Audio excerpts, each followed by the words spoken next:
palabra de Dios relata una maravillosa historia que comienza con Isaac, que fue hijo de Abraham. Recuerdan a Abraham y Sara. Y este Isaac que se había casado con una señora que se llamaba, con una jovencita que se llamaba Rebeca. Esta había sido estéril, Dios interviene, Rebeca queda embarazada, pero esta mujer vive una situación tremenda durante su embarazo. Sus hijos, los que hemos pasado por esos tiempos de embarazo, sabemos cómo a veces se mueven los hijos dentro, pero a ella le tocó un partido de fútbol adentro del vientre de esta Rebeca, porque, es decir, había como una pelea. Sus hijos estaban luchando dentro de su vientre antes de nacer. Y Dios demuestra que dentro de ella hay dos personalidades fuertes, dos naciones, dos pueblos que estarían divididos aún desde las entrañas de esta madre. Qué cosa tan tremenda. También le había hablado acerca de un pueblo más fuerte que el otro y que el mayor serviría al menor, cosa que no debería suceder así. Y llega el momento del alumbramiento, Rebeca da luz y habían sido gemelos que se llamaron, ¿cómo se llamaron? Esaú y Jacob. El primero era rubio, ¿no? Y velludo. El otro era más oscurito, lampiño. Pero salieron uno que nació primero, porque de los dos que al momento de salir uno nació primero, ese es el mayor, pues ese era Esaú. Y lo tenía, había sido tomado desde el vientre por el talón, por la terminación de su piernecita, ahí le estaba agarrando, ¿no? Aún en el vientre de su madre, ¿no? Y no creo que sea casualidad, todo viene de arriba, y le pusieron de nombre a este Jacob, al que había nacido segundo. O sea, primero salió Esaú, ya es el mayor, y el que estaba atrás, el que le hacía la pelea y la bronca, y estaban ahí aún boxeándose dentro, fue Jacob el que te tenía agarrado del talón a su hermanito. Y le pusieron Jacob, que significa suplantador, uno que toma del talón, suplantador. A nadie se le ocurra poner entonces a su hijo Jacob, mejor que no. Jacob fue marcado desde su nacimiento por un nombre tan despectivo y denigrante, suplantador. Este nombre denotaba ya el perfil de su corazón. Por eso es que los judíos tenían mucho cuidado. Yo no sé, se le pasó a este Isaac para poner ese nombre a su hijo. Y Jacob siempre luchó por ocupar un lugar y tomar una bendición que no le correspondía. Aún antes de nacer ya peleaba con su gemelo por querer ser el primero. Y pronto Esaú se convierte en el favorito de su papá. Se ha conocido y ha oído de esto, que a veces un papá se inclina a un hijo y la mamá a otro hijo. ¿Sí? ¿Es familiar esa expresión? ¿Sí? ¿Amén o no amén? Amén, así ocurre. Cosa que no debería ser, por cierto. Entonces era favorito porque era un hombre de campo, diestro en la casa, era el objeto de todo el orgullo de su papá. Isaac amó más a Esaú por ser el primero, el primogénito. Mientras que Jacob fue el preferido de su mami. Él era un joven tranquilo, hogareño, no andaba en la calle con los amigos, no se metía en problemas, vivía metido entre sus libros. Yo estoy actualizando, no sé si usted se da cuenta, pero estoy tratando de parafrasear, actualizar para que ustedes me comprendan, ¿no? Porque no habían libros en ese tiempo. Estamos haciendo un poco actual la situación para que ustedes comprendan cómo así también ocurre el día de hoy. Y se la pasaba seguramente estudiando y le agradaba eso a su mamá. Dos personalidades tremendas, diferentes, pero allí viene el problema. Desde pequeños, y creo que ambos experimentaron la ausencia de la bendición de un padre. Yo no sabía si ponerle el título o el que mencioné, la ausencia de la bendición de un padre.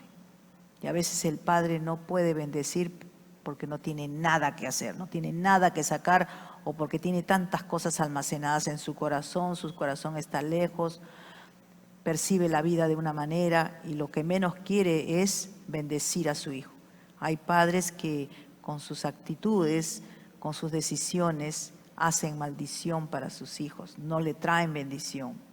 Como pastores hemos tenido muchos años de ver y oír situaciones, lloro, clamores de hijos hacia sus padres. Y vemos aquí un cierto tipo de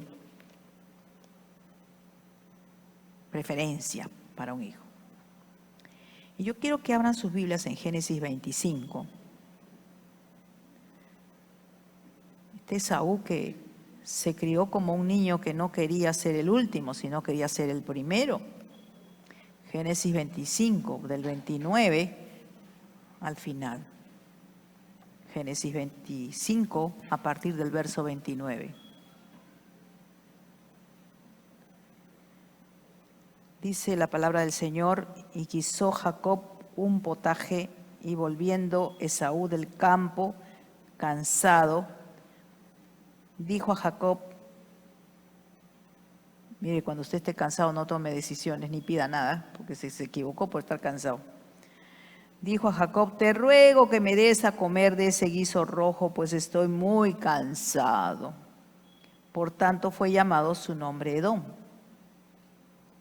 Y Jacob respondió, véndeme en este día tu primogenitura. Ahí saltó el otro ahí mismo, el suplantador. Véndeme en este día tu primogenitura. Entonces dijo Esaú, he aquí, yo me voy a morir. ¿Para qué pues me servirá la primogenitura? Por eso en el cansancio usted no, mejor descanse y después hable. Y dijo Jacob, júramelo en este día. Y él le juró y vendió a Jacob su primogenitura. Entonces Jacob dijo a Esaú, pan y del guisado de las lentejas. Y él comió y bebió y se levantó y se fue. Así menospreció Esaú la primogenitura. Había una bendición especial para el primer hijo, al que nacía primero. Por eso de ahí viene la palabra primogenitura. Pero este se le arrebata a su hermano en un momento de debilidad y de hambre. Y ahí apareció el famoso cabrito con frijoles como preparan acá, su guiso rojito, ¿no? ¿Verdad? Y Esaú se caracterizó por ser, pues, una persona sin discernimiento espiritual, porque si él hubiera entendido, creo que ellos sabían, ellos eran educados en esa forma de vivir del tema de la primogenitura. Vemos que vivía por sus instintos, por sus deseos. Jacob, en cambio, pese a lo que ya lo habíamos calificado, logró su cometido al comprar la bendición espiritual que él anhelaba por un plato de lentejas, un guiso rojo, un guiso como cualquier guiso. Jacob no era el primogénito, pero logró la primogenitura. El primer varón de una familia judía disfrutaba de algún beneficio o varios beneficios que los demás hijos no tenían. Eso ya era establecido. Este primer hijo era ofrecido al Señor, era la primicia de los frutos del matrimonio. Una vez que moría el padre, el primogénito era el sucesor. Dicen los estudiosos que un 60% de las posesiones del padre sería de él y quedaría él como un tipo caudillo, un jefe. Cuando el papá Isaac está por morir, sucedió algo importante. Ellos antes de terminar, ellos sienten que va a partir y empiezan a hablar, declarar bendiciones. Tiene que soltar bendiciones. ¿Para quiénes? Para sus hijos, principalmente para sus hijos. Y hay una bendición especial de la boca del Padre. Esto es bien importante, que a veces los padres no saben que es demasiado importante, no tan demasiado, es excelentemente importante que un padre lance bendiciones, exprese bendiciones, cosas buenas, cosas proféticas en fe. Para que eso haga un hombre, tiene que estar en el camino del Señor, estar lleno de Dios para que él pueda hablar, no de su cabeza, no de lo que él quiere, sino que él sienta dirección de Dios, del Espíritu Santo, y pueda transferir ¿a quiénes? A sus hijos. Hasta ahí estamos bien, ¿verdad? Entonces venía una bendición especial. Y este Jacobito, en complicidad con su mamita, engañan al padre. Cosa mala también. Es la madre que se colude con los hijos, ¿no? Para ir en contra de lo que debe ser, de la autoridad del padre. Y eso pasa porque los padres no tienen autoridad. Y el otro seguramente diciendo en su corazón tantos años, ¿no? Prefiriendo a mi hermano. Entonces se fue con indicaciones de su mamá, y como él sabía, era medio chef, sabía de cocina, entonces preparó una rica sopa, se disfrazó, miren, mentiras sobre mentira. Como era lampiño, se puso una piel de cabra por ahí. Parece que sus vellos eran bien parecidos a las cabras, medio cabro era él también. Entonces el viejito, cuando ya está cieguito, quiere bendecir a su papá y le engaña y le dice, y lo ve y dice, sí, es efectivamente mi hijo, ¿no? Y captura la bendición nuevamente, segunda vez que está robando. Veamos esto en Génesis 27, ahí nomás está en su Biblia, donde está usted leyendo, pasa la hojita y ahí se encontrará con Génesis 27 a partir del verso 28. Vamos a dar lectura un poco más para entender lo que estamos enseñando o hablando o compartiendo. Dice, mire la bendición que ahora le es dada a Jacob cuando debería haber recibido Esaú. Y le dice, Dios pues te dé del rocío del cielo y de las grosuras de la tierra y abundancia de trigo y de mosto, sírvante pueblos y naciones se inclinen a ti. Sé Señor de tus hermanos y se inclinen ante ti los hijos de tu madre. Malditos los que te maldijeren y benditos los que te bendijeren. Y aconteció luego que Isaac acabó de bendecir a Jacob y apenas había salido Jacob de delante de Isaac su padre, que Esaú su hermano volvió de cazar. Recién ahora, el primogénito recién está volviendo y él anhela la bendición de su papá porque sabe que ya va a partir. E hizo él también guisados, trajo a su padre y le dijo, levántese mi padre, coma de la casa de su hijo para que me bendiga. Verso 32, entonces Isaac su padre le dijo, ¿quién eres tú? Y él le dijo, yo soy tu hijo, tu primogénito Esaú. Y se estremeció Isaac grandemente y dijo, ¿quién es el que vino aquí, que trajo caza y me dio? Y comí de todo antes que tú vinieses. Yo te bendije, yo le bendije y será bendito ahora. Cuando Esaú oyó las palabras de su padre, clamó con una grande y muy amarga exclamación. Y le dijo, bendíceme también a mí, padre mío. Y él dijo, vino tu hermano con engaño y tomó tu bendición. Y Esaú respondió, bien llamaron su nombre Jacob, pues ya me ha suplantado 2 veces, se apoderó de mi primogenitura y aquí ahora ha tomado mi bendición. Y dijo, ¿has guardado bendición para mí? Pasemos al 41. Y aborreció Esaú a Jacob por la bendición con que su padre le había bendecido. Y dijo en su corazón, llegarán los días de luto de mi padre y yo mataré a mi hermano Jacob. Y fueron dichas a Rebeca las palabras de Esaú, su hijo mayor, y ella envió y llamó a Jacob, su hijo engreído, y le dijo: he aquí, Esaú, tu hermano, se consuela acerca de ti con la idea de matarte. Ahora pues, hijo mío, obedece a mi voz, levántate, huye a casa de Labán mi hermano en Harán, a otra ciudad, y mora con él algunos días hasta que el enojo de tu hermano se mitigue. ¿Unos días, hermanos míos? Pasó buen tiempo, años. Qué terrible, ¿verdad? Jacob alcanzó sus sueños con engaños, suplantando, usurpando, mintiendo. Y Jacob refleja a una generación que está dispuesta a hacer cualquier cosa con tal de obtener, obtener tal cosa. Los políticos estamos viendo, hacen cualquier cosa con tal de que el caño se abra. La bendición de un padre nunca estuvo allí. Miren el corazón, tanto el corazón de Esaú como el corazón de Jacob no fueron felices por esos actos. Tuvieron que alejarse de la casa paterna. ¿Tú sabes qué mal le fue tanto a uno como al otro en esos años?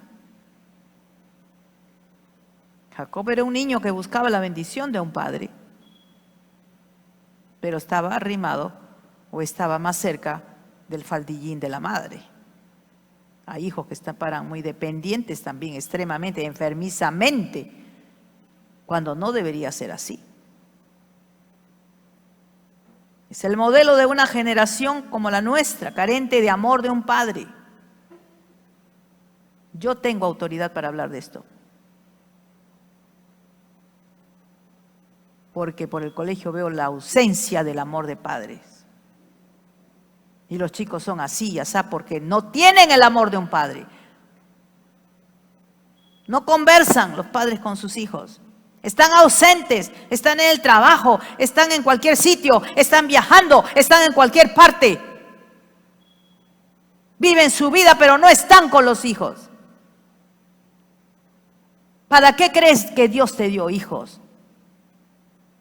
¿Para que la abuela te los críe? ¿Para que la nana te los críe? Te dio hijos para que tú también estés ahí presente, para que tú le bendigas y le enseñes. Tienes hijos que no, son rebeldes y malcriados. Desde pequeños son malcriados. No obedecen, se rebelan contra los padres. ¿Por qué? Porque no hay presencia. Una generación carente del amor del padre. Jóvenes que son frutos de padres incógnitos, padres ausentes. Padres carentes de amor que no pueden dar amor. ¿Por qué no pueden dar amor? Porque ellos también, si retrocedemos, es como una cadena que tampoco recibieron amor. Al no recibir los padres amor de sus padres, entonces se casan y son fríos. Son como hielo, como la refrigeradora, como el freezer, congelados. No saben mostrar amor. Igual hijos que no tienen amor. ¿Por qué? Porque el padre era tan como un témpano de hielo que no hablaban, jamás daba un abrazo. Los padres no saben abrazar. Ay, no, pero ya crecieron. ¿Qué te importa que ya crecieron? No, que qué vergüenza, que no sé cuánto, que vaya a pensar. No. La mente limpia no pasa nada. Si hay mente sucia, cochina, porque estás estando en carne, ese es tu problema. Pero los hijos necesitan el abrazo del padre. La palabra del padre, la bendición del hombre. Es el hombre el que debe bendecir. Es el papá el que tiene que bendecir. Es el que tiene que declarar la bendición y declarar palabras proféticas en su casa, a sus hijos, a cada hijo. No hacerles daño, no más bien tratar de sacarles, como sé algunos padres que tratan de sacar lo que es justo, que le corresponde a los hijos, se lo quieren acuñar ahí para otra mujer, para la querida, o para el amante, o para la sucursal, como le quieran llamar. Y eso no es justo, todo lo ve el Señor. ¿Cuántos saben que Dios es justo? Que su cetro es un cetro de justicia y de equidad. Hermanos, no pueden dar amor. Es una generación de hombres que no saben amar. No saben comunicar, no saben, de repente aman, de repente sí, yo le amo. Si tú le preguntas, yo contesto, yo sí, ¿cómo no voy a amar a mis hijos, pastora? Sí te contestan, todo aquí en la mente, pero no saben transmitir el amor a sus hijos. Es como un profesor de colegio o de universidad que tiene una excelente currícula, tiene buena formación, ha cumplido con todos sus estudios, excelentísimo, pero no sabe enseñar. No transmite la enseñanza. Sus papeles se quedan en su hoja de vida, ahí nomás, en su papel, pero no saben transmitir ni comunicar lo que de verdad ellos dicen que han estudiado. La enseñanza, el curso, la materia, así los padres no transfieren el amor. Entonces tenemos hijos que están andando, hijas e hijos que están caminando por este mundo carentísimas de amor. Vemos madres golpeadas, como la mamá de Danilo Montero, famoso siervo del Señor, ¿no? Veía desde pequeño cómo su papá le pegaba los puños, le sangraba la nariz, el rostro, como ahora estamos viendo desgraciadamente en estos últimos tiempos por todo el Perú. Y él dice que tanto le salió una vez que toda la casa le salía por la nariz, por toda la casa mientras ella caminaba o se corría del hombre, todo se manchó, todo el piso. A tal punto que él dijo que quería ser grande para algún día enfrentar a su padre. Entonces los hijos van creciendo con resentimiento, como Esaú. Van creciendo con resentimiento. Somos una generación donde vemos más que nunca niños rechazados, que no conocen su valor. Por eso es que las jovencitas, ¿no? Y van, si ven que hay disturbios, ahí ya inmediatamente, ya, no, dices, es mi papá, está así, así, en esto y en esto, se dan cuenta. Si son adolescentes, agárrate. Entonces juzgan y van corriendo esas jovencitas que me da tanta pena y tanta tristeza, corriendo a ver, escuchar una palabra bonita de alguien, de algún adefesio por ahí que les pueda decir algo lindo, y ya se la creen y se endulzan y se ilusionan. Y un buen día pierden su virginidad, se entregan tranquilamente porque nunca escucharon, nunca recibieron un abrazo de su padre. Y hay jóvenes que están buscando una bendición, como la generación de Jacob. Jacob, aunque había recibido la bendición, pasó muchos años de amargura y de infelicidad. No tenía paz, porque sabía que su hermano Esaú en cualquier momento vendría a matarle. Tenía que vivir huyendo en temor, lejos de su casa, lejos de su familia, con miedo de que lo encuentren. Y hoy día también pasamos algo semejante. Hay hijos que están esperando que los padres vuelvan a la casa, que regresen. Sin muy, muy lejos, este viernes me tocó atender a una niñita pequeña de segundo de primaria. Qué penita, linda la niña. Su mamá me había pedido días anteriores, semanas atrás, que la ayude, por favor. Le dije que puedo brindarle terapias psicológicas y con mucho amor lo voy a hacer. Y habían pasado los días y no lo había hecho, así que dije el viernes ya, llegó el día.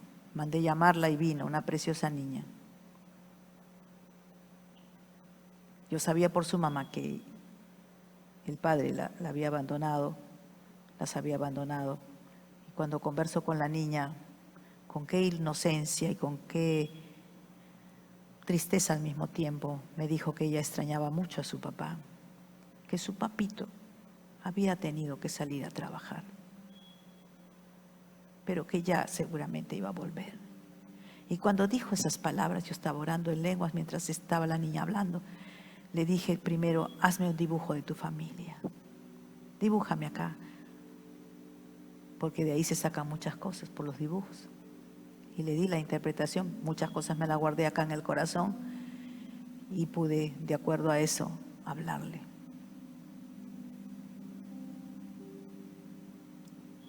Y llegó a momentos que yo sabía muchas cosas y por el Espíritu más, pero no podía decirle a esa criatura tan pequeña lo que estaba pasando.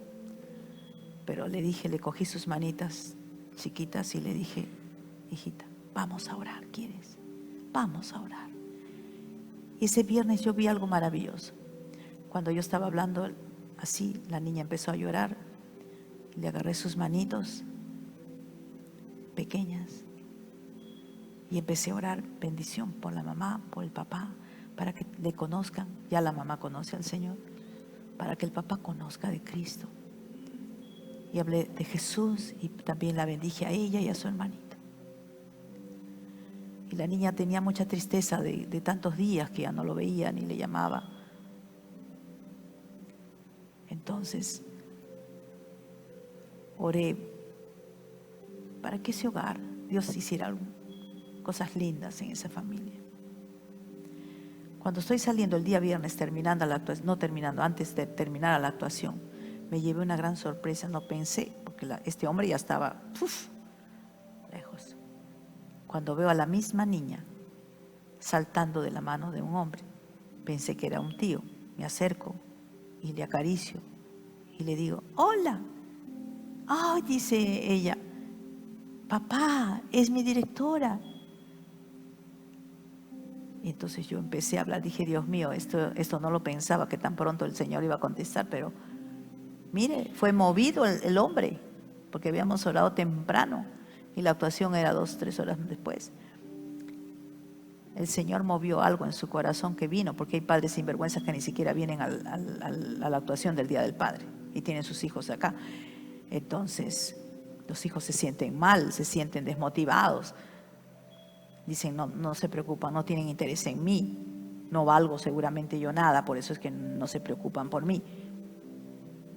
Y era lindo, y yo podía hablarle ciertas cosas al hombre que Dios me ponía en el corazón, sin que sepa que su mamá me había contado la historia, sin que sepa que la esposa me había contado la historia.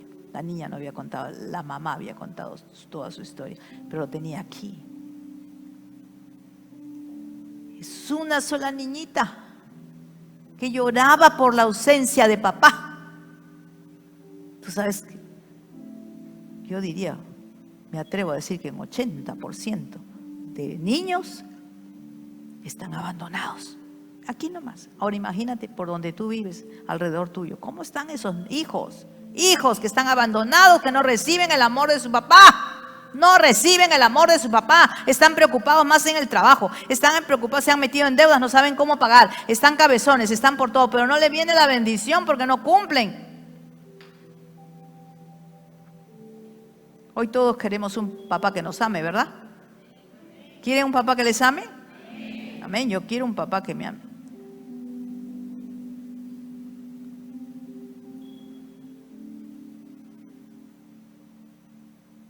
Dios quiere adoptarnos a todos como hijos. Y lo hace a través de Jesucristo. Jesús es el camino para llegar al Dios Papá. Padre, Hijo, Espíritu Santo. Pero al Padre vas a llegar por Jesús, por el Espíritu, por Jesús. Por él vas a llegar a papá, a tu papá Dios. Entonces, por él ya tienes acceso a la presencia de papá. Entonces tú te conviertes en su hijo, en su hija, y por ese acto de fe, de creer en él, de aceptar a él, entonces te constituyes en un hijo, una hija de Dios. Antes no. Antes somos criaturas, pero no hijos de Dios. Somos hijos de Dios, ¿qué dice la Biblia? Los que creen en su nombre. Dios quiere adoptarnos a todos. Aquí el tema es, primero, los padres que reciban a Cristo. Y los hijos también necesitan, porque un hijo sin Cristo no hay nada. Él quiere borrar tu pasado, aún tu presente, pero quiere arreglar para que tengas un buen futuro. Él desea rodearnos con sus brazos de amor. Los brazos de Dios son suficientemente grandes para disolver nuestro dolor en su amor. Él nos entiende. Hoy tú puedes ir a la fuente de amor, Jesús, y buscar también allí, recién puedes buscar el abrazo del Padre, de Papá Dios. ¿Cuántos quieren tener el abrazo de Papá Dios? Amén, tú lo necesitas, yo lo necesito. Y esos brazos están así, herméticos, están molestos, están amargados. ¿Cómo están los brazos del Señor? Los brazos del Señor están Abiertos, abiertos. Los brazos del Señor están abiertos. David, ¿cómo está? No me interrumpa nadie en la prédica, por favor. No me moleste, queda ahí sentada. Usted no tiene nada que interrumpir a la hora cuando yo estoy predicando. Los brazos del Señor están ¿cómo? Abiertos, no están cerrados. Y están diciendo, ven, ven, yo te amo. Lo he demostrado con Jesús. Al mandar a Jesús a esta tierra, ya demostré mi amor. Porque de tal manera amó Dios al mundo que dio a su Hijo único Jesucristo para que todo aquel que en él crea no se pierda, sino que tenga vida eterna.